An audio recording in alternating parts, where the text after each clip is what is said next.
Uploading. All right, that should be better. Now it's uploading at about 2.7 megabits per second. That's a little better. They can probably hear me. I'm seeing actual movements rather than choppy nonsense. It's amazing. So, VPN tunnels are great to protect yourself from an unsecured wireless or unsecured network, or to protect your traffic from your specific internet provider. But if you're doing video streaming, uploading, or downloading, not the greatest. It'd be even worse if I was using Tor. Were you using Tor, or were you just VPNing to another? No, just VPN. Okay. No, if I was using Tor, it would be frame.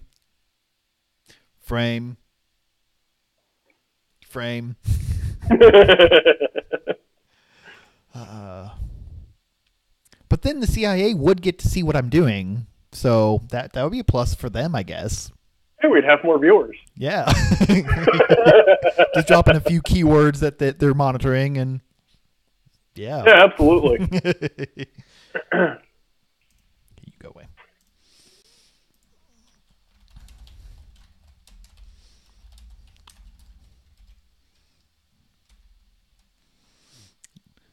Okay. That'll take 2.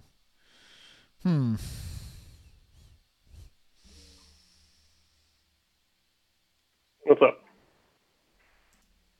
I think I'm actually going to go to Facebook or Book of Face, as I call it, and post as well. Might as well. Yeah, that's a good idea. Sure. Since we're still in the pre-show type thing, and I'm not streaming my Firefox browser yet, that's good. I'm still trying to get myself a little better centered in the stream. That's evidently not the right side I need to go to. Try this side. So I'll do there we go. I'll do a transition for you. This is split screen, and then full screen would be here. Okay.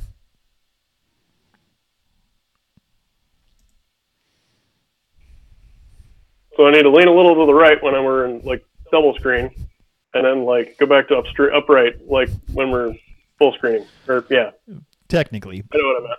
But at least you are fully in the frame for either shot, so you're good. Good either way. And I may be able to slightly improve the height a little bit. Let's see what that did.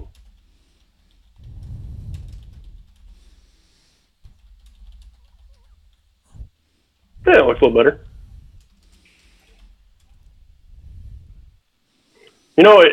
It is crazy how seamless that almost looks between our walls. I know. Yeah. It's kind of creepy. Yeah. The only thing is that when I go this way, I just kind of disappear into nothingness.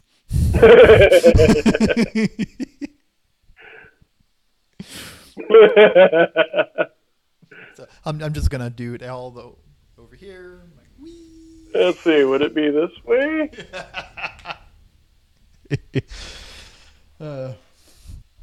Yeah.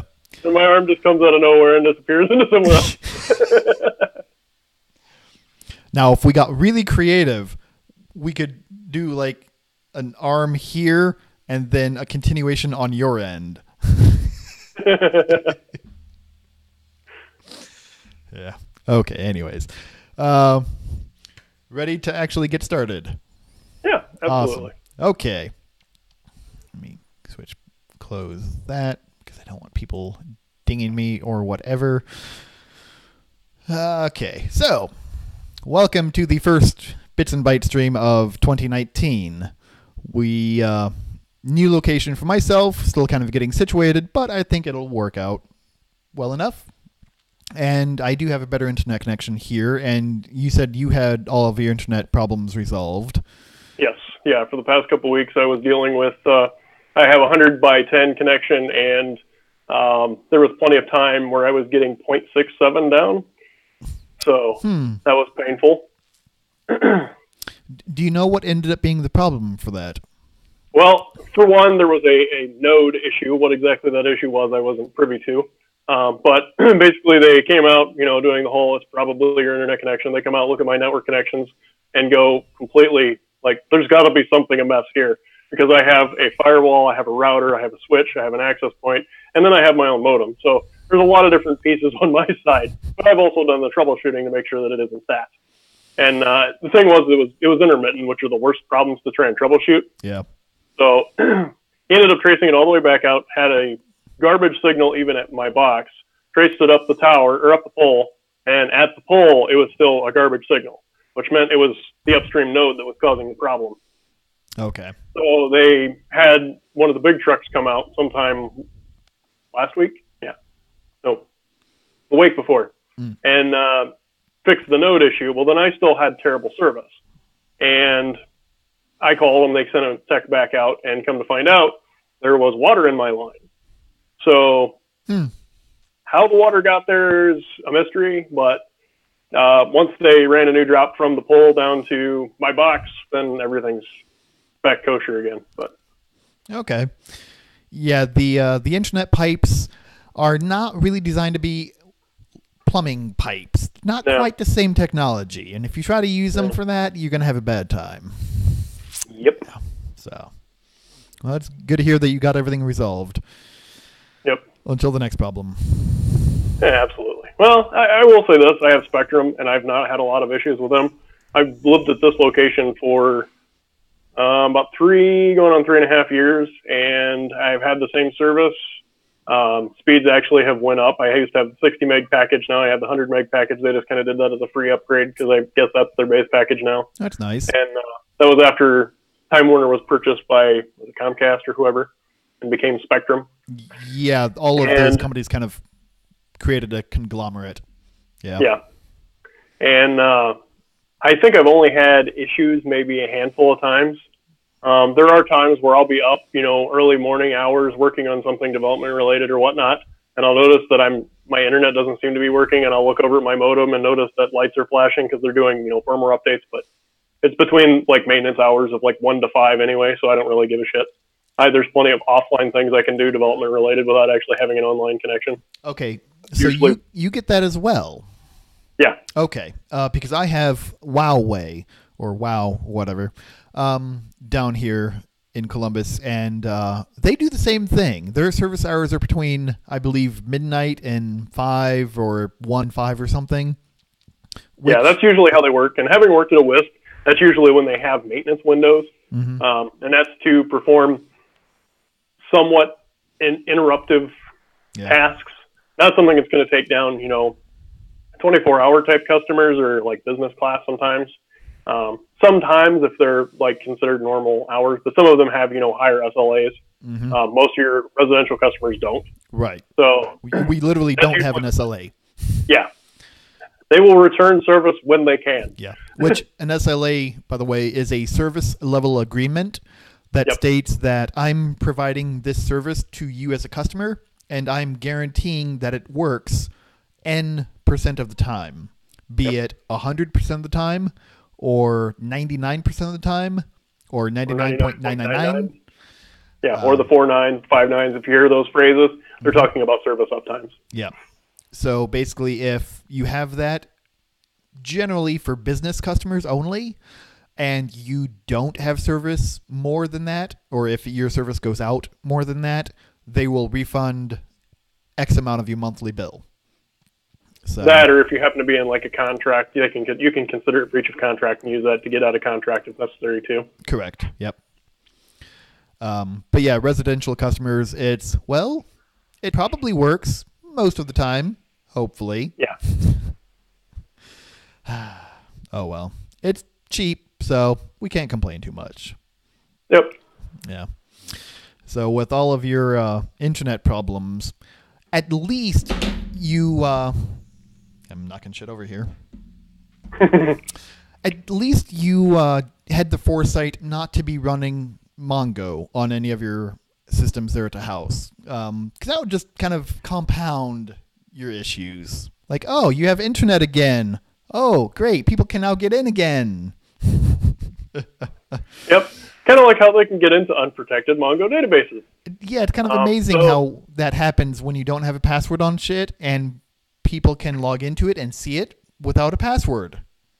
It's a novel concept. And it looks like we have our first actual comment on the feed. There is Foxy Gaming says, "Hi, what's going on?" Oh, hey, Foxy. Probably something. Hello. Somebody either from one of the sources. Yeah, who knows? And there is Total Inception.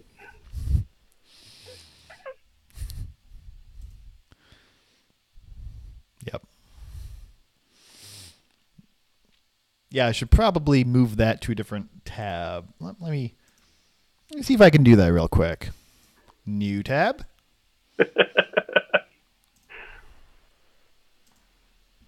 Switch back. There we go. Okay, now I can see the feed without having feed inception.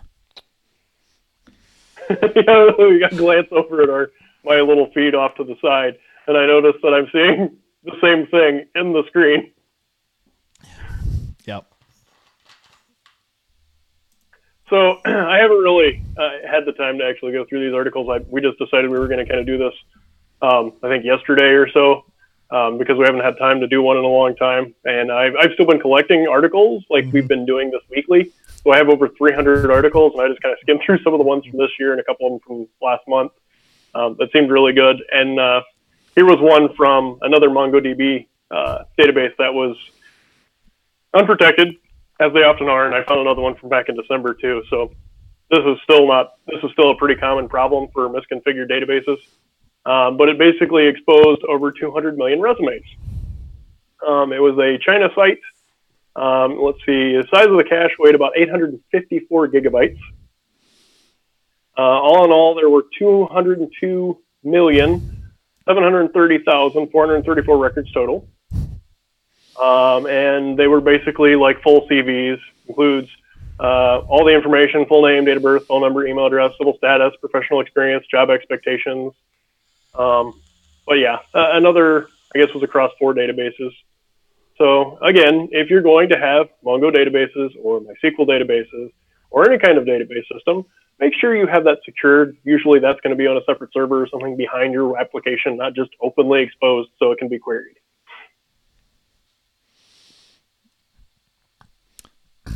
Yeah, because this database, it's, well, a database of literally all of your information for whatever the subject matter is. And in this case, what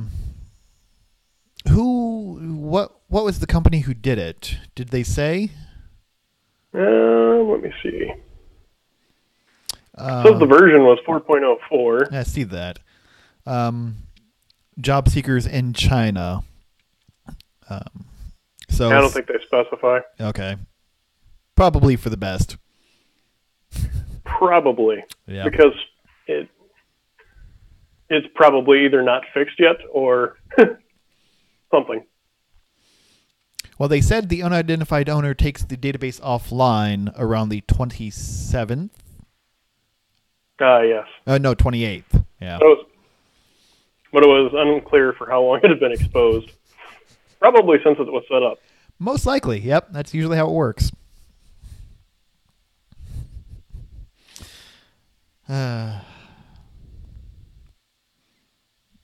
It says that the data was leaked from a third party who scrapes data from many CV websites.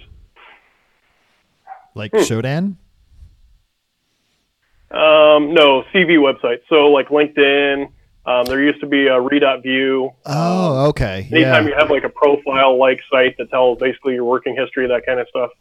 I personally have one, but I try not to expose any more than like what I put on LinkedIn. I'm not going to put my birth date out there or my address. Those kinds of information is not publicly available. Yeah. Yeah, just kind of general information about your professional life and professional history that's more or less public record anyways. Yeah, that just goes into good practice of as soon as you post information about yourself on a third-party site or application, such as LinkedIn, Facebook, Google, any of the others, it's no longer your data. It is now somebody else's. And chances are... One little Go ahead. Just going to say, Go chances ahead and are finish your thought. 'Cause they don't have very good data hygiene because they don't care. Then additionally, that's actually a service that they get money for. So the more information they collect, the more they sell. And that's actually a side business model for many companies. It's not the product that's the product. It's your data that's the product. Correct. Yeah.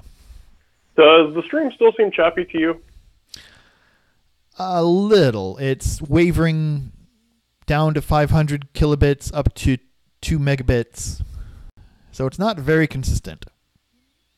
Yeah, I was gonna say, it still seems pretty choppy to me. I keep looking over, and it's like my hand gestures are like at almost 10, 15 seconds behind what's actually happening. Okay. Let me...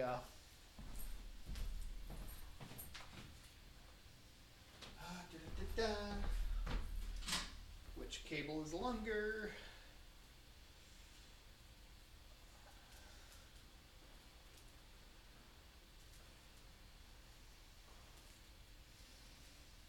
In the meantime, while we have a brief intermission, in regards to all those articles I said I've still been collecting over the months as if we were still doing this, I haven't updated my blog in a few months. I've been rather busy with life and work-related tasks, but I plan on actually putting like a digest of kind of some of those best articles from October and then from from November and then from December up there on my blog, so that way there's kind of a record of some of those things if you want to look at some of the past news.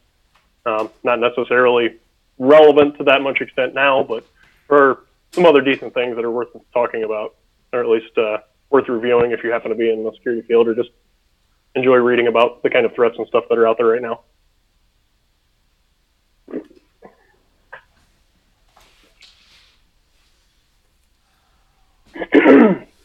Can you still hear me, Charlie? Yes, I can still hear you. Okay. I only seen myself and a random, like, nothingness on your side. Oh, you're in the process of stringing a cable over. Yes. Yeah, don't you have like a 50 meg up connection? Yes. Yes, I do. So having shitty connection speeds is unacceptable. Agreed.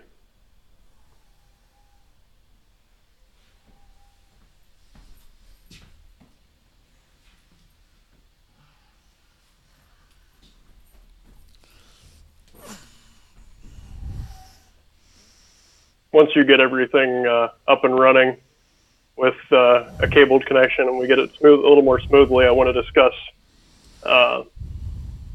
something else regarding like LinkedIn and CV-based websites. Just because conversation I had recently. Okay. Disabling Wi-Fi. Start stream and uploading again. Third time's a charm, right? Isn't that what the saying says? Something like that, yeah. Okay, now I'm getting 3 megabits per second. Better. 2.7, 3.5. Do I have to hop streams or something now for the URL?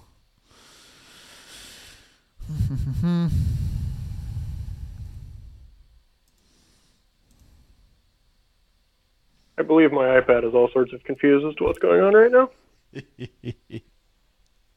Because I don't see a stream right now.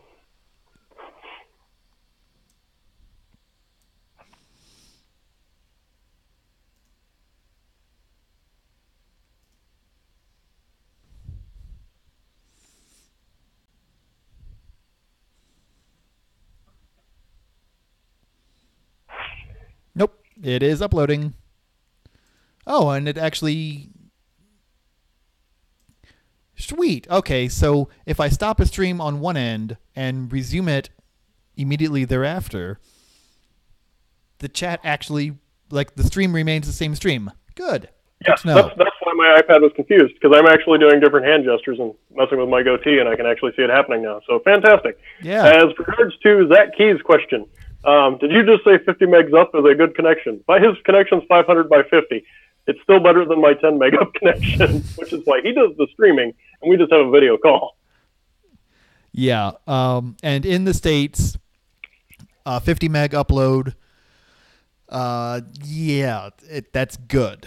It's kind of sad, but it's, yeah. I chat with some European guys, and they're chatting about their gig symmetric connection, and I'm just, fuck you. I hate you. You have a gig up and a gig down, and you pay like $40 a month for it. Yeah. Yeah. I pay like $65, I think, a month, and I have 100 meg down, 10 meg up. Yeah. So. But yeah, I have this is a 500 megabit download, 50 megabit upload, which seeing that I do upload as much, if not more often than download, it's more important for me. Yeah, for me, it's pretty much just like git push. Yeah. Which I will say, I actually started, I have a tendency to like use Git and stuff like that for synchronizing my notes and stuff like that, because I prefer to use that over something like OneNote or Evernote. Yeah. And I personally use Boost Note for my notes. I also decided to finally start managing my ebook library, and I created a GitLab instance for that for Calibre and backing it up so I could synchronize it across devices, and that's almost a gig repo now. So nice. Huh. Oh, so I have some, I guess, breaking news from Hicksville. Really? Yes. Haha. I guess I have a reporter out in the field right now. You have a reporter out in the field? Sure. Sounds good. Is this Drew? No, it's Dawn, actually. Oh, okay. What's up? Okay, upload. Now I just have to transfer it.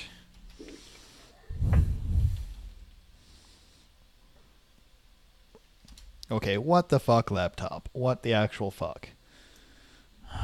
No, don't move the stream. Move the chat, or the file box, so I can see it.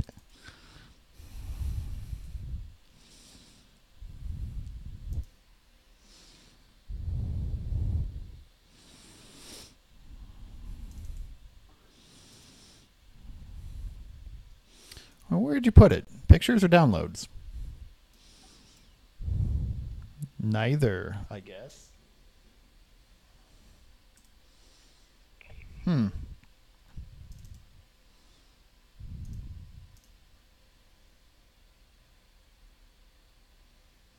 Well, Charlie's looking for that. One of the things I wanted to touch on was professional sites and LinkedIn and that kind of stuff.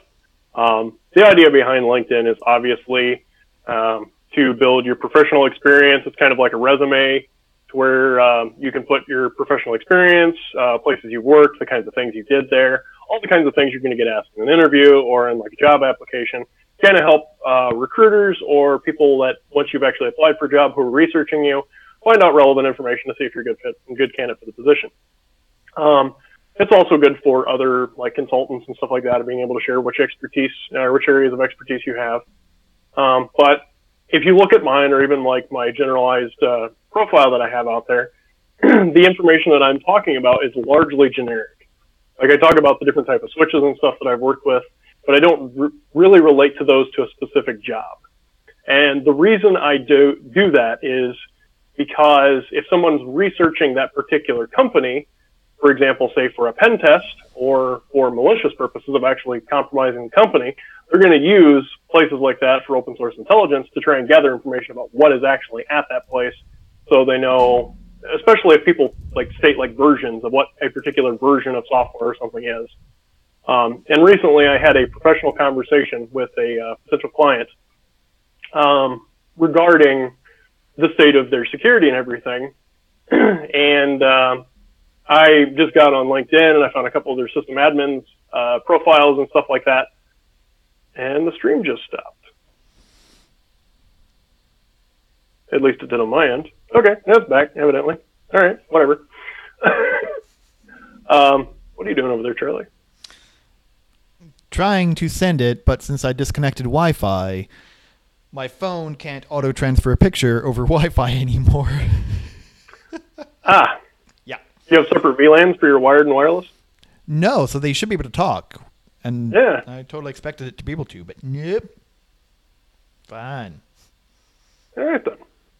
But anyway, one of the nice things about them was I was able to go in there, not only give them the relevant information about, I researched your company, I know this, congratulations on doing this, this, and this well, but then I was able to go in there and say, I see you recently did a VMware migration from this version to this version, because someone had listed that on their profile.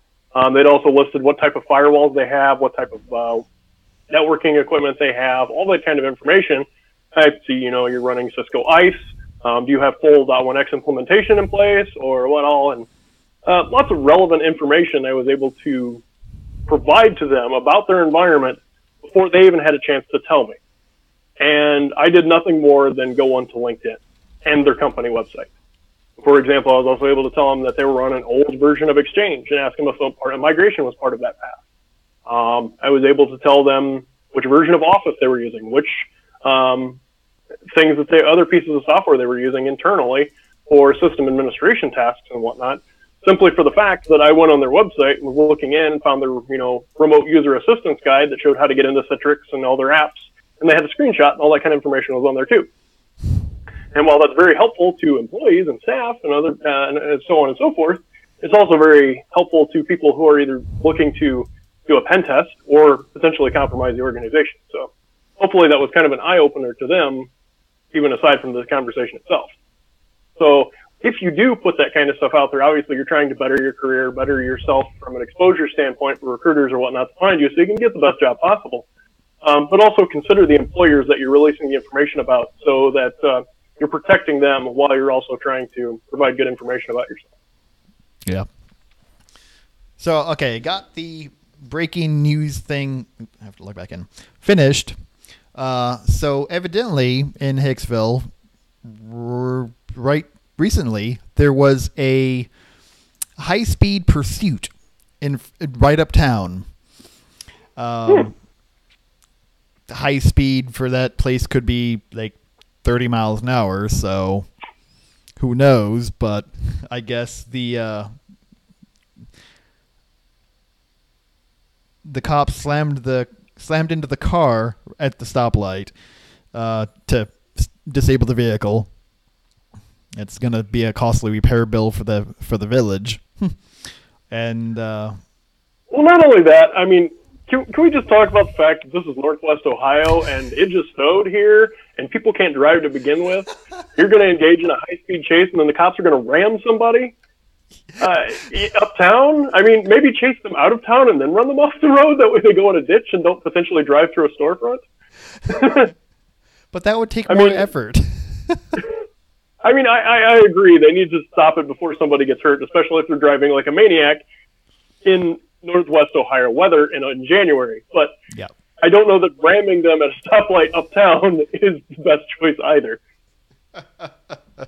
Yeah, and after they got him stopped, they, of course, had their guns out and all sorts of fun.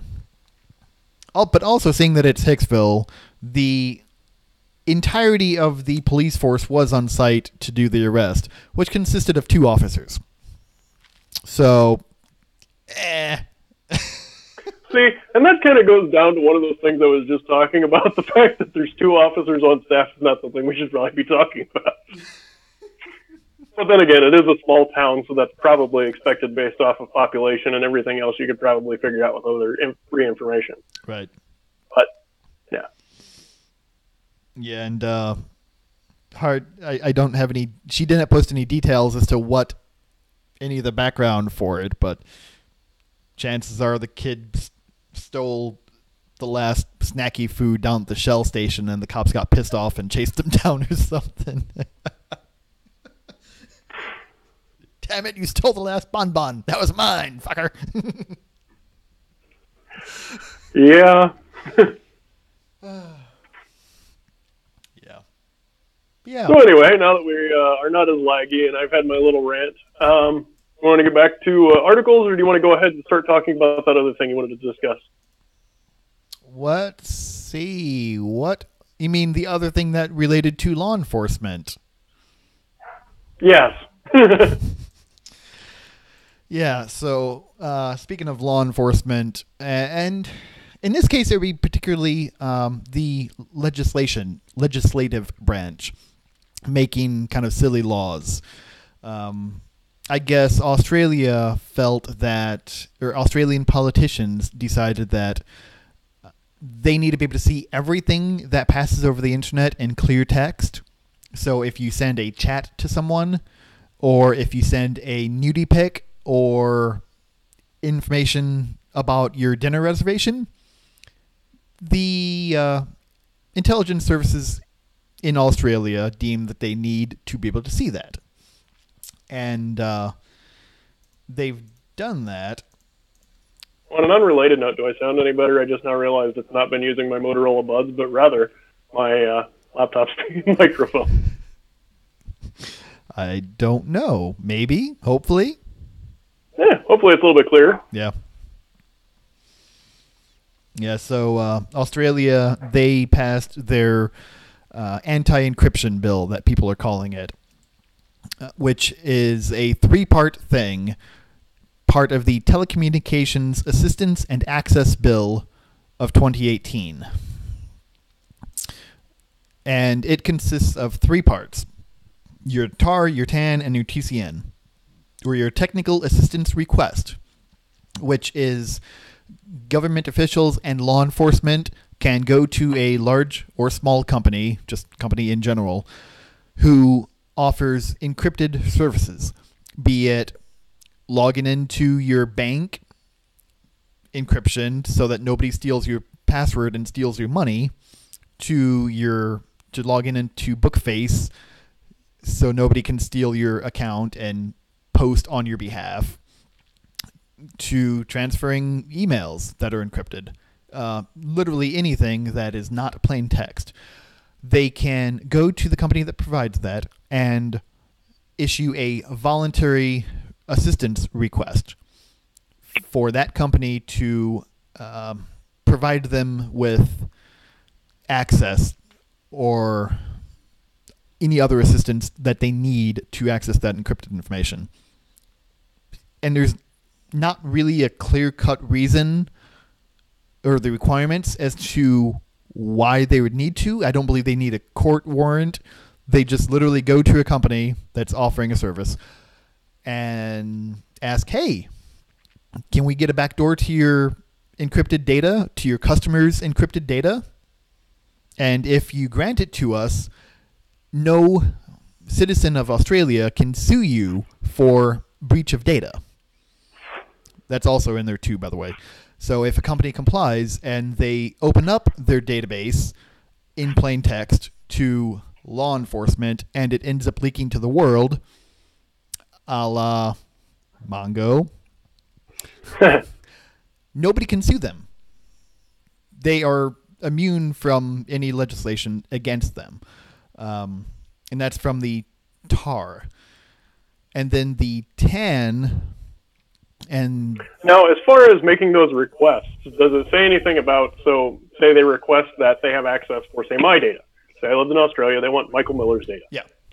So they make an official request for my information from whatever company this is. Mm-hmm. We'll just say Amazon, because they do encrypted communications for doing orders. Yeah.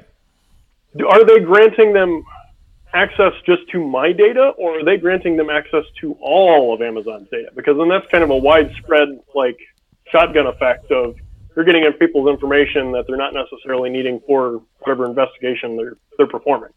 So that's where it gets kind of funny, is that if you have a product, if you have an encryption product or a piece of software, you can't really break it for just one person. You either build it so it's strong and protects everyone, or if you need a backdoor to access one person's information, that's a backdoor for everyone's information. So while they're actually requesting backdoor access, they're not just making a request of, hey, I need this information about this individual, and then they just kind of zip up all the records and toss it to them. So the TAR is open-ended, and it's just anything. They can go to Amazon and request your order information for whatever reason, and Amazon can either zip it and send it to them or give them a login or whatever. So the access request or the assistance request is kind of open-ended. And then the assistance notice is actually a non-voluntary, so it's a mandatory issue, and the companies are liable for up to 10 years in prison if they refuse or if they disclose that they've received a TAN. So there's a gag order that goes along with it. Yes. Yeah. Let's see. The TC or the TAN. It's a notice to tech companies to give assistance that they are already capable of providing. So let's say they have a management console that their staff can use for whatever's needed. They legally now have to give law enforcement access to that back-end portal to allow them to do whatever the fuck they want to do.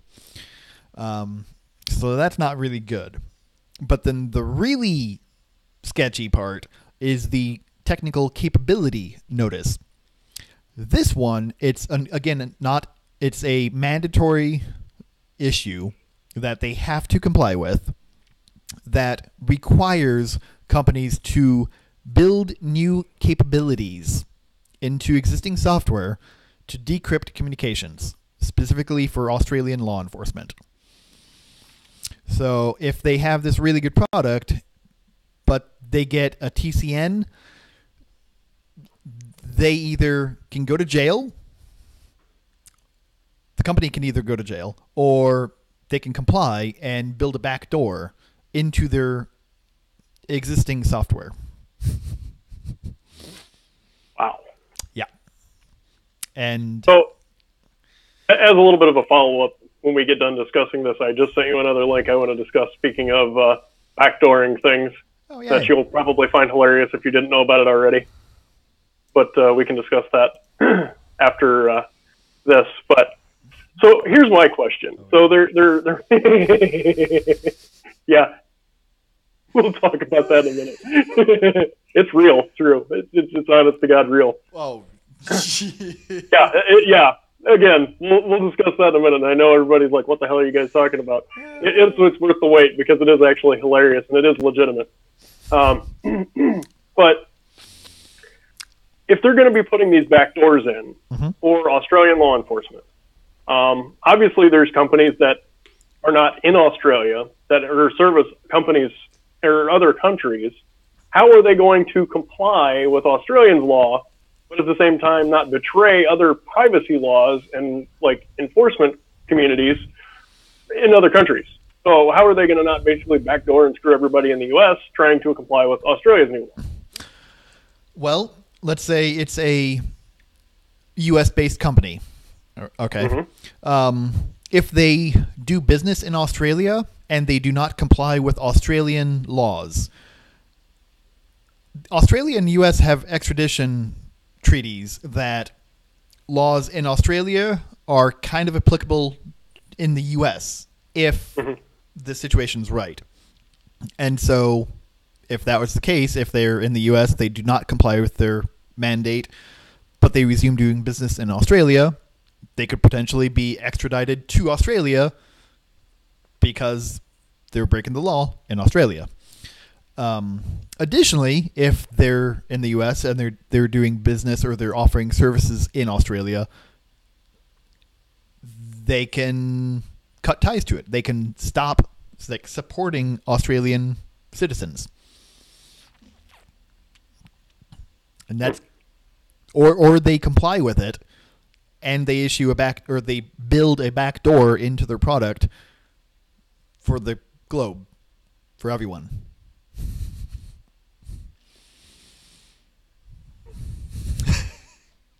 There's not really a whole lot of option available. This reminds me a lot of the was it late 80s, early 90s encryption requirement in the U.S. that required any company in the U.S. building software that was to be distributed or used by anybody not in the U.S. to use some form of basically like 20-bit encryption or something. Wow. Yeah, it was basically plain text was their maximum encryption strength. And that's specifically because the U.S. at the time did not have the firepower, if you will, to brute force stronger encryption methods, better encryption methods. And so if somebody overseas was using software built by a U.S. company, the U.S. intelligence agencies needed or thought they needed to be able to see that if they needed to, which they feel that they need to see everything. Yep. And this is a very similar thing, but instead of limiting the encryption strength, they're just saying, "Nah, fuck it, give us plain text, fuckers." So yeah, it's not great for the software and computing landscape. No, and my big thing against companies trying to, or governments or whatever, trying to backdoor software is when you do something like that, you're undermining the entire principle of even having the security in the first place. Yeah. To me, I mean, I would rather see if the NSA really wants to, have that much access, tap in at telcos or whatever you have to do to get the capability to just use proper methodology to decrypt the traffic and intercept communications. Don't actually backdoor or break the security, because you break it for everybody. Yeah. And it doesn't take long for somebody to eventually release the keys to allow that. I mean, how many times have we seen a company, mostly security companies like Barracuda in the past, Cisco, major companies that have put backdoor accounts into their equipment for support or government access or whatever purpose, and have the same password across 100,000 devices or 100 million devices, and that gets leaked because, somebody leaves the company and it's just like, damn. So, and then that gets out there, and then all these companies have all this equipment, especially when it's border level security equipment, that anybody has internet access to it can potentially break into it. So backdooring things has been a proven failure in security again and again. So I'm highly against doing this kind of stuff. I mean, yes, understandable from a nation state level, if you have to protect your country, whatever, you need access to certain things. You have crap tons of money in a military budget, spend it on gigantic cracking machines or quantum computing. Do something to break it the way that any other attacker is going to break it. Don't backdoor it, because you're going to cause problems for everyone. Yeah. Yeah. And Zach asked in live chat if websites can filter out all IP addresses from Australia. And yes, you can. And then it goes back to the VPN thing like Charlie was doing earlier. If we're breaking our stream, they just VPN like they're not in Australia. Yes. So I wonder how that works from a legal perspective. If somebody's actually VPNing to the U.S., say to watch U.S. Netflix content, how does that look from a standpoint of their government having access to it, as if they're going through a VPN for another country? Oh, shit. So the VPN itself is encrypted as well. Yes. Yeah. Huh. That's a real interesting standpoint, because VPN technology in of itself is an encrypted connection between your computer and some other remote system, where then your traffic looks like it's coming out from there. So in my case, I have an office connection, and my VPN is usually from wherever my laptop is. It can be at a coffee shop or at my house or anywhere. I'll create a tunnel up to the office, one, so I can have access as if I was in the office, and two, anywhere I'm at in the world, it looks like I'm coming from Ohio, the office. So yeah, if like NordVPN, they offer international VPN access Although, as long as they're in a country that does not honor Australian laws and Australian extradition rates, they don't give a fuck. Nothing the Australian law enforcement can do against them. So, next level for Australia would be to put up a firewall. Put up a great firewall of Australia. Kind of like the Great Firewall of China, but people still find VPN ways out. Yeah. The thing is if you have connectivity out, I mean, there's even ways I've recently seen where people were able to exfiltrate data via ping. Oh, yeah. Now that's badass. So being able to exfiltrate data for ping, if you can ping anywhere, you can be able to find, basically, you can tunnel your traffic out and make it look like ping traffic. Yep. It's going to be garbage. You're not going to want to stream that through it just because of the capabilities of the protocol. But it's still an option for bypassing these protections. Yeah. Or protections. Yeah, this is going to get really interesting. And I was trying to get some guys that I know who play a mobile game who actually live in Australia to comment or to give me their remarks. But about the most that they cared, the most response I got from them was Ken Oath. Yeah. Yeah, it's Aussie for fuck 'em.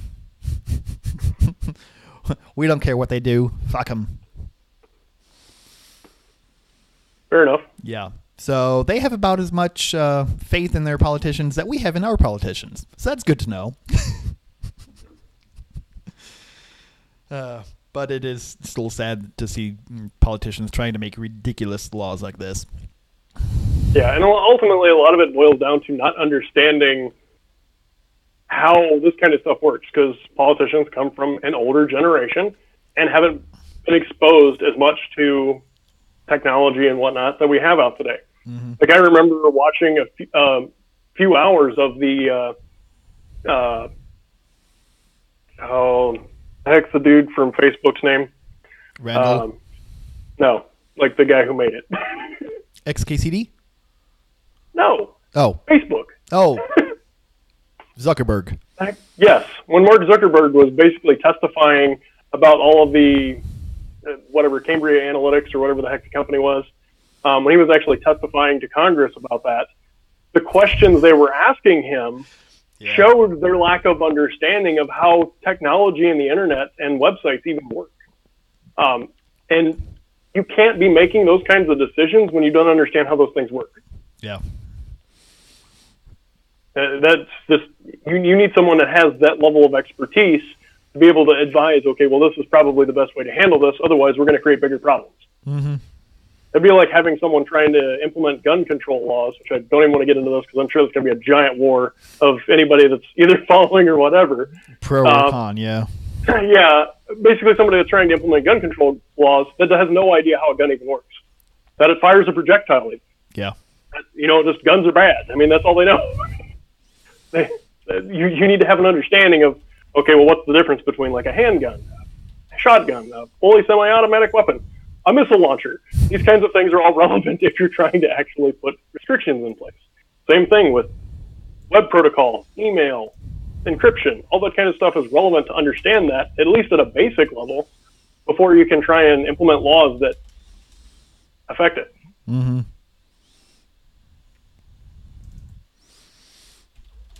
But back to Zach's question, yes, you could technically filter out IPs from Australia, but at the same time, that doesn't stop necessarily people from coming from there. What'd you find? So I'm trying to be clever, and he asked if you can filter them out. So I wanted to actually do a little demonstration. Mm-hmm. So I just grabbed news.com.au, which is an Australian news company, I guess. And so I went to my terminal, issued a dig to www.news.com.au because I'm curious what their IP address is, and it comes back as 23.45.46.56.30.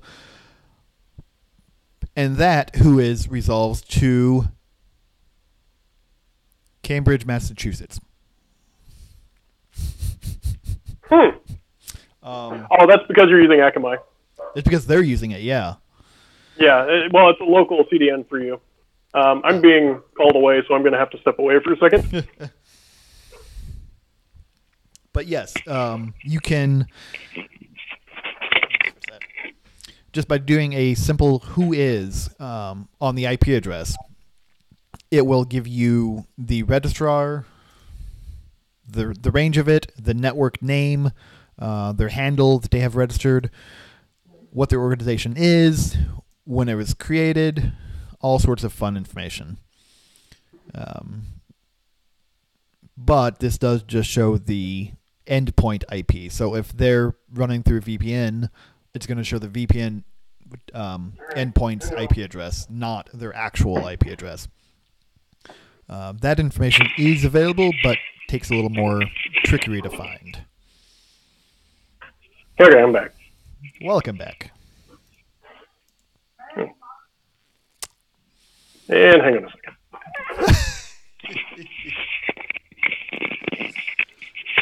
Okay. Let's see. Another one. Another article that's not involving law enforcement or shady politicians. Shall we switch to a more technical oriented item that some of our viewers might actually like? Yes.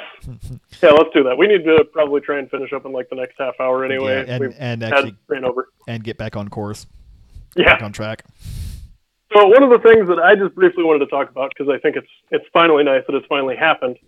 Microsoft, they recently purchased GitHub 3-4 months ago, something like that. Maybe 6 months ago. I don't know. Time's relative. But they recently announced that they are going to allow unlimited private repos on GitHub for free, which is awesome because you used to have to either have a business account or a professional account with them and actually pay them money to be able to have private repos. So the alternative, what people like me did, is we went to GitLab, which is kind of like a GitHub clone that allowed that sort of thing. Or you could do your own private instance. I just used GitLab because I got tired of managing my own instance. But then I could have like private repos, like I was saying earlier, for my books or notes that I can just basically push up to the cloud, synchronize with other devices, and not have to worry about it.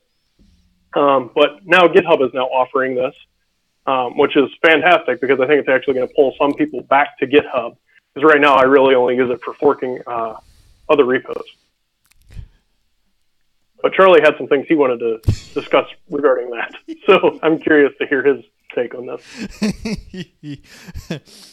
Yeah, it just goes back to my principle of if your data is on somebody else's servers, it's not private. You don't have control of it. And especially now, Microsoft can scrape all of the data, all of the code that's in GitHub, public and private, and because they own it, what are they going to do with it? You don't know. So I just don't get a good feeling, a good vibe about it. Though many developers do trust Microsoft, I just personally don't. But much like you're saying, I run GitLab on my own private server. So even while it's not my code running, I do have access to the source code that I can look through and check out if I want to. Yep. And it is running on hardware that I actually have control over.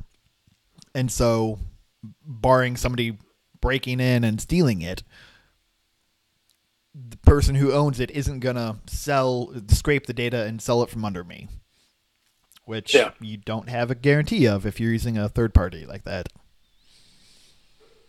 Well, and to the level of privacy, when I put like notes and stuff like that, I don't put passwords and that kind of stuff in. So the same thing, if you're doing private repos of software development or something, don't push your like private keys or stuff to the database up to there because there's been plenty of problems with that on public repos.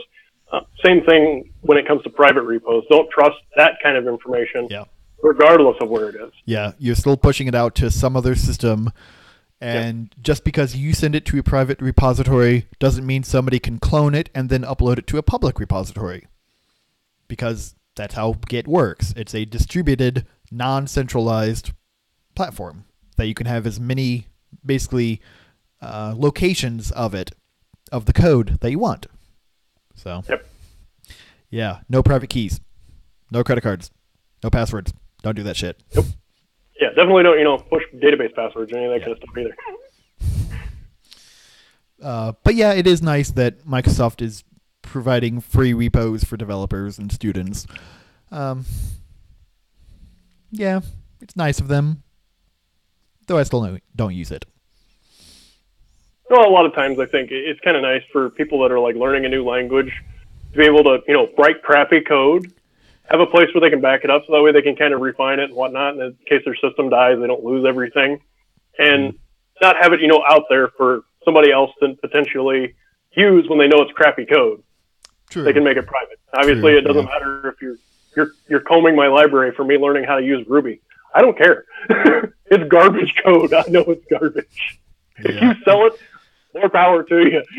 Yeah, but I'm not responsible for the breach. Yeah, in that case, you don't want it public because you don't want other people to see your shitty stuff. Yeah, exactly. And we all write shitty code. Yeah. It's just a fact. Regardless of how good of a developer you are and how long you've been writing code, you've written shitty code at one point. It just happened. Yeah. Have you seen I don't know how many times I went back, like even just a couple of years or even 6 months, and went, I wrote this shit? Yeah, have you seen my PowerShell or C# code? Not good. Yeah, that's probably about how my simplistic Ruby or Python code looks like right now. Going back to pushing things out to the internet, and it being, out anywhere. So recently, back in December, no, it was actually, I guess, the first part of January. For those of you who aren't familiar, YouTubers are a big thing. I think anybody that, is on YouTube knows this. But one of the most famous and most well paid is PewDiePie, who I have no idea what the hell he's doing now, but I know he there for a while did a lot of video game playthroughs, that kind of thing. It was kind of interesting to see, he'd basically play through games and then rate them and tell you this was good playability or this was a good storyline, terrible graphics, that kind of, whatever the case may be. But he built quite a reputation. I don't think PewDiePie did that. I know. I've actually seen videos where he was playing through some games because there was actually a couple Xbox 360 games that I watched him play through that were kind of entertaining. And oh, so he did actually do playthroughs, and he wasn't just a big troll to everyone all the time. No, he was actually doing playthroughs because there was one game for the Kinect that he actually played through. I mean, it was hilarious watching him play through it because it was like a survival horror game. Oh, but no. A Kinect game that's survival horror. It was fantastic. So is that the headset thing and all of that? No, that's where you are the controller. You don't have any of the nonsense. It's not like a Wii or the little ice cream scoop thing that PlayStation had. It's literally your hands, your legs. I mean, it was the standard. Yeah, you didn't have any equipment or anything you wore. It wasn't like the VR stuff. It basically looked for I think the one for 360 and the one for Xbox One. The one for Xbox One had more data points, but the one for 360, I think it looked at hands, elbows, shoulders, hips, knees, and feet, and then head. Sounds good. And basically where you would move, it would move. It was interesting playing some of the games. But yeah, so he's known for a lot of different things. He's also a big troll. I know some of the stuff he does now. He just talks. I have no idea what he's even doing because I watched one of his videos not too long ago, and I couldn't even get through it because it wasn't entertaining to me. But that's me. But anyway, so somebody compromised a bunch of Chromecast devices, which for those of you who aren't familiar with the Chromecast, it's kind of like a Roku or like an Amazon Fire Stick. Basically, it's a streaming device that you connect to your TV to essentially turn it into a smart TV so you can stream Netflix, Hulu, Vudu, YouTube, all that kind of stuff to it. So a bunch of these were evidently exposed to the internet, which I don't know why you'd expose any of these devices to the internet, but people still continuously do. But basically there was a vulnerability in looks like just about all of them. And somebody started streaming PewDiePie videos to these devices. Like on the scale of like 200,000 of them, I think was at one point. It looks like specifically this one. 120,000. 123,000 of them. So I don't know exactly what video was being... we don't either, streamed, because they've been removed for violating YouTube's terms of service. So there's also, and I don't know any of the details, so I'm not going to get involved, but I know there's been a recent scandal, I guess you'd call it, involving him promoting some Nazi-related content, which may be the video they were streaming. I have no idea, but it is a possibility. Yeah, it is PewDiePie.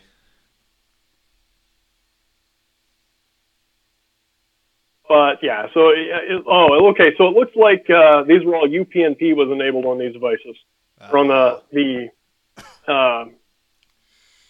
routers. Which uPNP is one of the worst things to ever come to routers. Period, because basically it allows you to allow any internal device to be accessible externally. Because basically the device does a uPNP request or universal plug-and-play request to get access out and back in, and the router says, okay, you can do this, and then opens up a port on the outside to get directly to this device. It's great for people who don't know how to configure the routers, so that way they can play Xbox Live and stuff and have an open NAT. It's bad for the fact that also gives everybody on the internet access to your Xbox. It's not good for anyone. Yeah. So, Never should have been created. Yeah, it's kind of like WPS.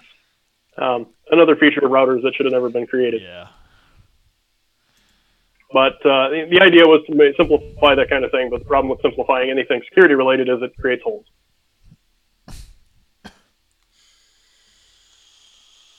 So you have to take those kinds of things into consideration when you're looking at the threat model of your particular network and environment. And speaking of threat modeling, so this was a story from back in December that I just couldn't resist, that I wanted us to talk about a little bit. Typically, when you're looking at your threat model, you're looking at the things that potentially are a threat to your network, your information, that kind of thing. Now, personal assistants, your Amazon Echo, your Microsoft's Cortana, your Google's whatever the hell, all these different things are coming out to help simplify your lives and make it easier for you to order things and do whatever. They're being your personally, I would. Yeah, they're being your assistant. And your assistant generally has access to your calendar and your contacts and your email and your credit cards for purchasing shit. Yeah, so you can just be like, hey, Amazon Echo, or whatever the heck you say to those things. Hey, order me, another case of beer. And hopefully your assistant is responsible and trustworthy and does not have feathers. Yes.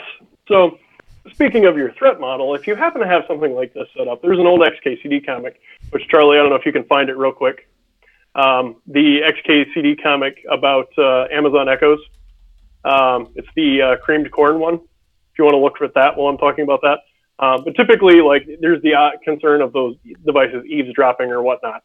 So the threat model is, you don't want it to overhear a conversation that is potentially confidential or has secured information. So you don't typically think of a threat model as something else in your house, or a threat as something else in your house to potentially order things that you don't want. Hello, welcome to our house.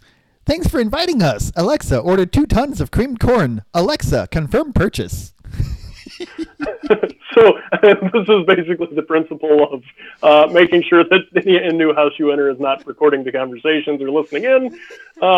You basically spam them with creamed corn. Sure, you could just ask, but this also takes care of the host giving thing. Host gift thing. So yeah, that's one of my favorite comics when it comes to that. But basically, so back to the whole threats and threat model thing. In particular, if you have an animal, and it probably falls into the same category of children having access to these devices, which I have a story about that. But you probably, if you have an animal that talks, such as a parrot, you probably shouldn't keep your Alexa or whatever on when you're not home, because it may, I don't know, order 2 tons of creamed corn, or in this case, I don't know what things it did. Let's see, it ordered snacks. Looks like it ordered a light bulb, a kite, a watermelon. I would love to see this order. Ice cream, raisins, strawberries, broccoli, and a tea kettle. Yeah. So be careful with that. And also when it comes to like your children and stuff ordering things, if you have a Voodoo account, you may want to sign out whenever you're not home, because a friend of mine who has kids, they were 3 at the time, ordered like the deluxe ultra edition of like Batman versus Superman, and it cost them like $40. You have a what account? Voodoo? Voodoo. Yeah. Like Voodoo, like the magic? No, Voodoo, VUDU. It's a movie like rental purchasing site. I believe it's actually owned by Walmart. Okay. But it makes it so that way you can rent a movie and whatever from your couch and not have to actually go to a video rental store. And they have pretty much everything, like all your new releases and whatnot. And it's tied to your credit card or whatever. So that way you just, get on there, rent, buy, whatever, and you just confirm the purchase and that's it. So it's great. I actually have it. I use it all the time. However, I wish sites like this, when it comes to making a purchase, actually like had some sort of password or something outside of just, signing you in. Because as long as you're signed in, you can just order and that's it.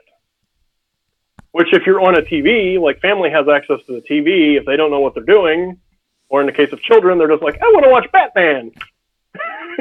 Well, that's been a problem for cable television for decades. Yeah. You have pay-per-view channels that anybody with access to the television can order a pay-per-view channel. Yeah, and I think there needs to be an additional layer of security when it comes to ordering stuff through those apps. Yeah. Because I have a son, he's not quite to the age of where he's actually going to be like ordering stuff off the TV, but it's coming. And I don't know if I just log out of Voodoo and have to log in every single time I want to make an order, so that way he can't just go in and, order $100,000 worth of movies off of Voodoo, or what. So I hope that within the next couple of years there'll be a solution to that. Yeah. So is Voodoo actually running on your television's main board or on your television's OS? It's running on a Roku. Oh, okay. Yeah. Okay. And the reason for that is my Roku's dual band and my TV is not. Right. Well, there are other reasons to do that anyways. That the television was created, let's say, 5 years ago, and its software is updated 5 years ago. Mm-hmm. And then the Roku was updated last month. So it has 5 years worth of security patches and fixes and bug fixes and upgrades that your television will literally never get, because they have no incentive of supporting old TVs. They want you to buy a new TV. Yep. So. And actually, I think I came up with a workaround to prevent my son from doing that. I have a separate VLAN and wireless SSID for my media stuff. So that way it's not on my internal network. So my IoT-based type devices, like a smart streaming device like a Roku, is not on my internal network. It's firewalled off completely, other than having access to my media server. I could just disable broadcasting that SSID when I leave the house, or basically only allow it access during times I'm home to prevent that from happening. Or if you want, disable the internet connection for that VLAN so you can still play local content, but you can't access internet content. Yeah. There's a wide range of options that could be there. Yeah. But we've digressed again. So tends to happen. Yep. What do you want to talk about next, Charlie? Well, it looks like the next item on the discussion agenda is hey, keyword time. Let's see if the NSA is listening and other intelligent agencies are listening. New bomb threat email scam. Yeah, let's talk about bombs. Bombs. Yes. So, and this was actually, this one hit home to a lot of different organizations, and kind of like how I'm talking about how best to handle my Voodoo situation to make sure, your other people in your house are not ordering content and charging you for it. How do you handle that? And that's kind of an open-ended question. And that's kind of how this next one comes into play. So in December, it was about mid-December, there was a bunch of emails that went out. And I believe it was actually globally. I know it was all across the U.S., and I know it specifically hit a lot of healthcare facilities, and I do a lot of work with healthcare facilities. And it was a bomb threat email, Bitcoin scam. No, we are not going to play the Zeke Boogie Bomb. No. But you don't want to play the 30-minute long flash movie of the demented cartoon movie? No. But essentially, the email went along the lines of, I'm writing to inform you that I've hidden a bomb, and the type of bomb varied, because I saw a few of the different emails, but some of them were TNT, some of them were they were all high order explosives, so stuff that's going to do some serious damage. And the threat was that the bomb was placed in such a way that it would not do structural damage, but it was designed for like the largest damage to people, like the largest loss of life. So it was a terrorist-driven email meant to make everybody think there's a bomb in their premise, and basically the purpose of it was to try and extort $20,000 in Bitcoin. So basically they were saying, hey, I have a man on there. If he sees the cops or anything show up, he's going to detonate the bomb, and a bunch of people are going to be killed. And if you pay me $20,000 in Bitcoin, then I will have him take the bomb, he will leave, and we'll leave you alone. So this was very widespread. There was a lot of different places that were talking about this. It even hit several news outlets, mainstream news outlets, local news outlets. Everybody was talking about this because there's two main problems with this. One, obviously everybody knew it was a scam after like the first hour or so, when there was, the same email hits 100,000 organizations. But then you reach a point where, how do you react if you receive one? And most of the organizations that I work with came to the conclusion that we still treat it as a bomb threat. You still treat it as someone has actively called in a bomb threat because, for one, you don't know for certain that it is a scam. It could be, you could be the one where it actually is happening. Or there's a lot of crazy people out in the world, and somebody may take advantage of the fact that this is well known now, send one to you, and if you don't pay, they use it for a legitimate terrorist attack. So this brought up a lot of questions of how do you handle this from a law enforcement standpoint, from a business response standpoint. And ultimately, I agree, because of the nature of it, you still treat it as a legitimate incident, because this isn't just we're going to release your text history or all your nudie pictures or whatever if you don't pay us the money. This is actually threatening loss of life. Well, so this has to be taken to a different level of severity. And technically and legally, any threat of life to an individual or threat of life and property to a company is a matter of law enforcement, no matter how insignificant or obscure it is. There have been cases where people have made offhanded comments on YouTube of killing XYZ, and that has been a legal problem for them because they made a threat. Doesn't matter that they weren't serious about it. Yeah, they said it, so it's out there. And it looks like so Bitcoin is an open transaction-based system that anybody can see any transaction as long as they know the address. Yep. And it looks like this particular threat address has received one payment totaling 18 cents.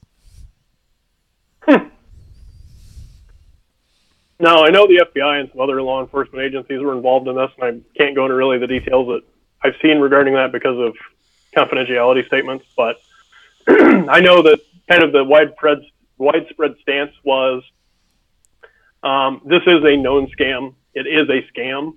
However, use your best judgment for how you want to treat it within your organization. Obviously, if you're a small building, like a little mom and pop shop, you can probably cover your entire building and find out whether or not there's a bomb in your facility within 5-10 minutes. And then you just know you don't respond to it. So, but if you're a hospital or a college or something of that nature, you have to treat it like it's a legitimate threat. So any small business owner who does receive an email like this, what should be so it's clearly not serious, but what should be the response, the appropriate response for a small business owner for this type of threat? In my opinion, you still contact law enforcement. Yeah. But you probably don't need to be as concerned, especially you're a business that doesn't have people in there. Like if you're a restaurant, maybe, because there could be people still waiting in there that may have an explosive device and you don't know about it. Mm-hmm. But if you're like, I don't know, an insurance company or something like that, where you just have people come in, they pay their insurance bill or fill out some paperwork and leave. Yeah. Probably just look around your waiting area and your offices where people or guests go to. If you don't see any suspicious packages, you're probably okay. Still, I'd report it to law enforcement because it was a threat to your business. Mm-hmm. Now they're probably, local law enforcement's not going to be able to do anything because they may at least come out and, bring a bomb squad, make sure there's no explosive ordnance on the premise. Maybe. But they're not going to be able to investigate. Yeah, they're not going to be able to investigate the email itself. That's going to be something that you probably forward to like the FTC or somewhere, basically, that some federal law enforcement that can investigate it properly. Exactly. Yeah. Just call the non-emergency local number for your area. They'll come out, check it out. They'll probably request the email if you can send it to them, and then they will just forward it to the FBI team responsible for actually investigating the wide scope of this type of attack. And that looks like exactly what happened here, is that the FBI did some research and basically did a whois lookup. So I can't really call that research, but yeah, it's government. But yeah, just to put it on the federal radar, if nothing else. Yep. And probably the last thing we really have to cover, really have time for, is the worst passwords of the year. Which is appropriate for the New Year stream. So. Yep. Yeah, so this is something that has been going on for many years. I'm not sure if the actual companies that are... stream... behind. Never mind. It's late. So this is something that's been happening for many years. Basically, I don't know if it's the same companies that are doing it, but basically they go through and look at the worst passwords of X year. And they do this usually by looking at data dumps, stuff like that, where basically information has been compromised from accounts and released. And usually that's because these passwords are the easiest cracked, because most of them don't change very often. For example, in 2018, the worst password was, yet again, 123456. Easy. And then they mention whether it's unchanged, up or down. Password is still number 2. So when you consider, how people are saying, hey, my account's been compromised, or I was so-and-so sending emails or whatnot from me, blah, blah, blah, and, I was hacked. The 2 most common passwords in the world are 123456 and password. Guaranteed to be the first couple tried in any account breach. Yep. Unless they happen to have the exact account combination from another data breach. Yeah. Oh, this is kind of interesting. So, 123456 password. They got creative. 123456789. Yeah. Well, you know what the reason for that is, right? 9 characters needed. Yeah. Yep. I love it must you. be a minimum of 9 characters. Yep. Cordy, princess, Just like, admin, welcome. I like this one. I like number 21. That's kind of cute. I appreciate Charlie, this. oh, look at that. So my name is the 21st most common password in the world. I'm particularly a fan of 20. Yes. Because it is like pretty much most of the characters off of the special characters off the top of the board. Well, that's literally, you hold shift, you hit 1, 2, 3, 4, 5, 6, 7, 8. Yep. Yep. So just because you're using symbols does not make your password any more secure if you're following one of these simple patterns. And then QWERTY, for those of you who aren't familiar, that is the first 6 characters from the top row of the characters on the keyboard, which is also very common. Which I'm actually surprised it's down to 9th this time around. Yeah, it's down 5, yeah. Yeah. Looks like their IT staff must have been getting on people's cases for using the password QWERTY. And so they said, okay, we won't use QWERTY anymore. We'll use 111111. Is that any better? Yes. Yeah. So this is essentially the point of this every year is these are the bad practices that are still, or bad concepts that are still in practice. And if you happen to have one of these passwords, change it now. Yes. Because you do not want to be one of the reasons that this is up next year.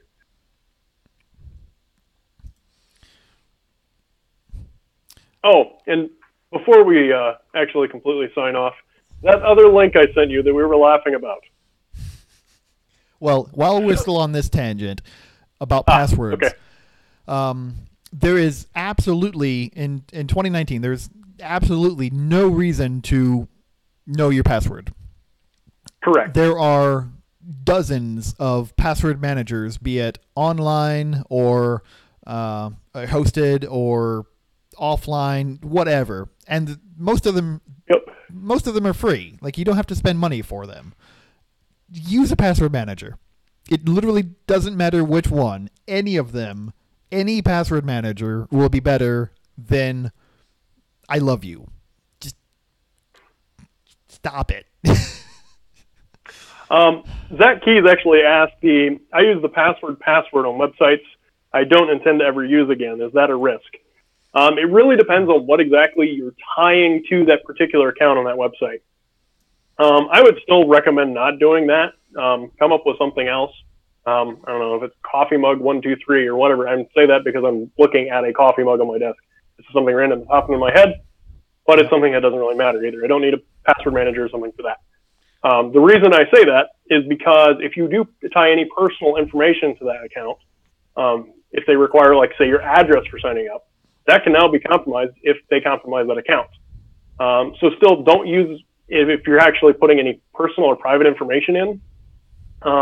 I'd also discourage it if it's anything that could potentially be used to compromise other accounts or other information. So if, say, it's a type of website where you only get access to the information if you have an account, which is usually why people make these disposable accounts. By doing that, you're giving someone else potentially access to that information. And if it's private for a reason other than they just want you to pay money, it's potentially going to compromise someone else's information or other data. Yeah. So I would still discourage even really poor password practices for even throwaway sites. Even if it's private because they want you to pay for it. If you use password on something that needs payment, your payment information is now up there. So. Yeah, that goes back to that whole, if your private information, if you have to enter anything private other than like an email address and the password, and even then, I'm not sure what else they could do. They could probably spam you or even manipulate, if it's something in regards to viewing history or something like that. Like, I don't know, if you had I'm trying to think of something other than like it, because your YouTube account's tied to your Gmail. Mm-hmm. But they could potentially make it look like you're doing something malicious, even if you weren't. Yeah. So say, for example, it was, say it was just Amazon, and Amazon only lets you look at items if you had an account. You had no intention of actually purchasing those. They could potentially go into your account, which may be tied back to your email address, and put a bunch of things in your cart that say maybe you're used for explosives or something of that nature, which may get you put on a red flag and actually have, or on some blacklist and have red flags go off for some NSA or FBI or whatever, and then they start investigating you for criminal activity, and you didn't even do anything wrong. Yeah. So yeah, pretty much I would still avoid lazy passwords for any type of service. If you have to log in, come up with something. Especially if you do use a password manager like 1Password, KeePass, LastPass, Dashlane, any of those. It's very easy to just generate a password when you create the account. If you have like the browser plugins, just do that. That way it stores it. If you ever need to go back to that for whatever reason, you have that password, and it is secure. But if you don't ever need it again, you can just delete it from your vault. Yeah. Now, I have been known to use password in my development.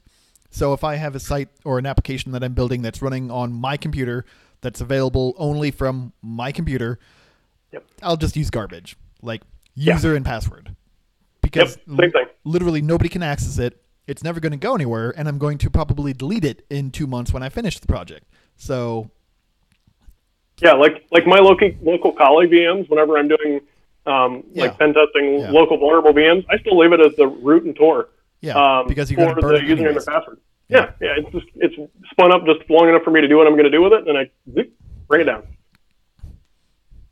Yeah, so the the last thing to kind of bring up, going back to GitHub, actually, Microsoft's new acquisition, you sent a GitHub repository or a GitHub group, I guess, called the National Security Agency.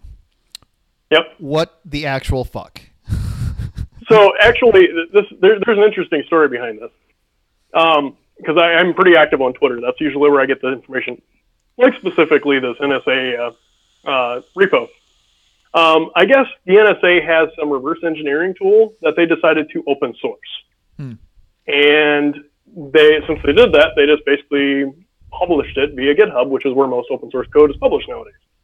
But it's interesting that the NSA now has a GitHub account with public repositories of different various bits of information.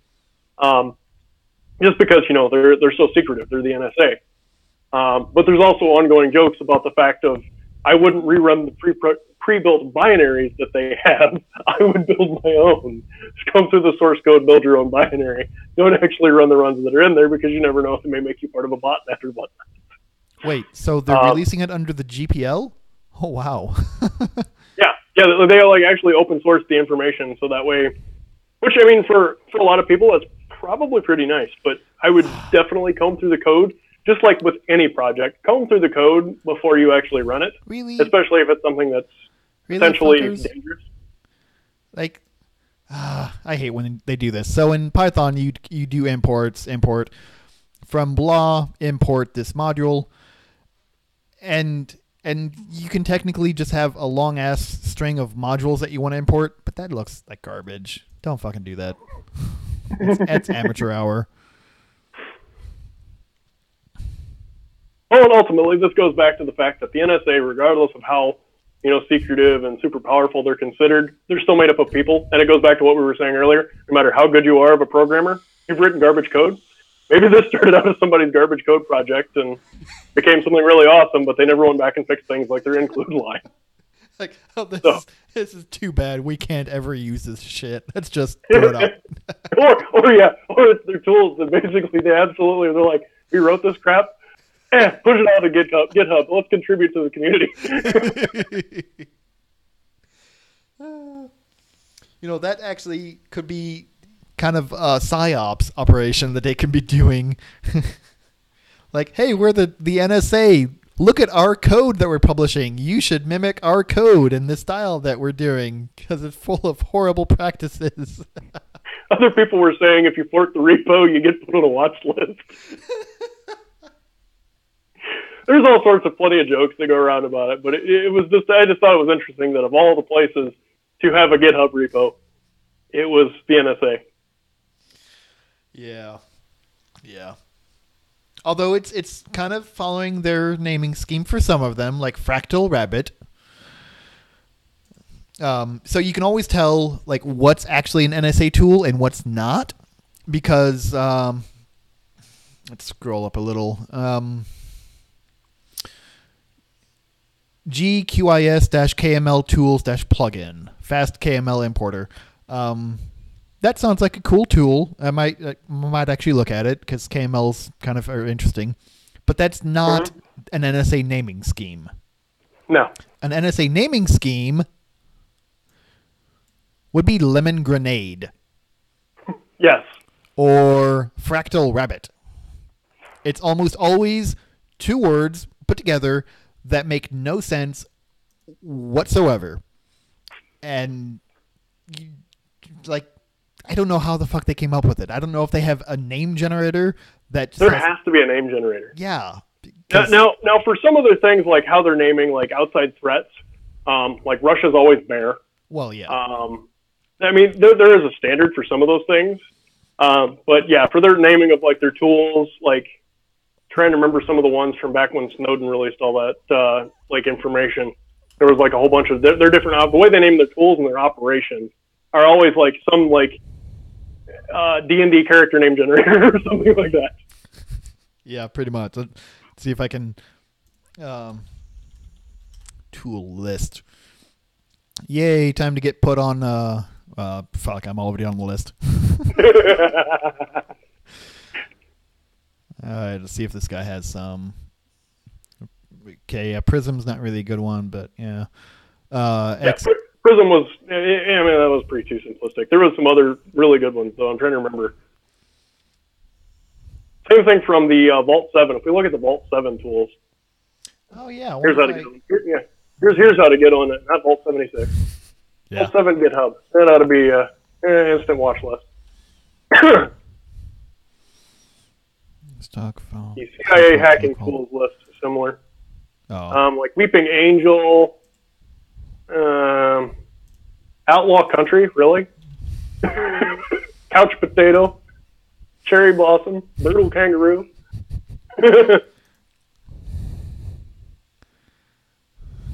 I don't even know if those are actually the ones. I just quickly searched for Vault 7 tools.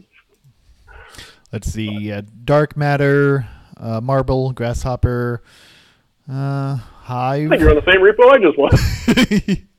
Wikipedia, awesome tool. Yeah, Weeping Angel, there it is. Scribbles? What? That's weird. Archimedes, After Midnight. Yeah. Brutal Kangaroo. That sounds dangerous. Yep.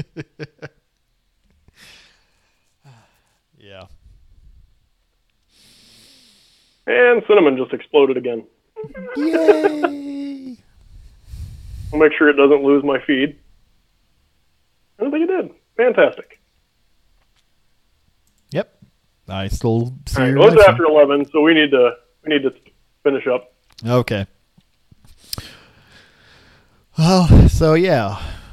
This week / month, I guess. Yep. More Mongo. GitHub. More GitHub. Don't use uPNP. Don't use bad passwords. Don't use uPNP. And don't let your fucking parrot order from Amazon. Bad things can happen. So, any other last remarks from you? No, just feel free to like, share the video, add comments below. We'll try and keep up with that. We'll share all the links in the video later, and provided Charlie doesn't have to do any stream splicing later to fix everything from where we had the hiccups earlier, we should be good. Yep. So, have fun and try to stay safe online. Take care. Till next